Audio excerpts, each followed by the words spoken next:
lục em nha.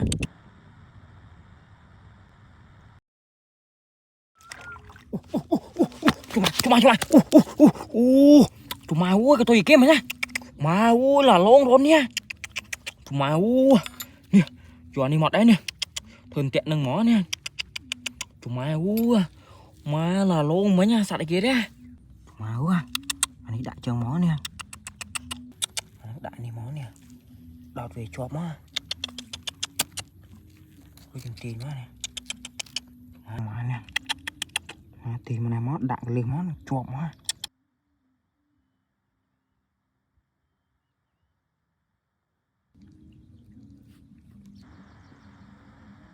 Tao làm việc sẵn mới xem nè. Máu em món kẹt nè. Máu em món nè lô sẵn mới xem nè. Mà pop mà lục em nè. Nó đã chọp mơ ước nha.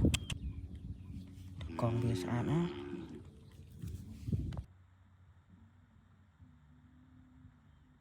Máu em món tôi chính món đã chọp á nè.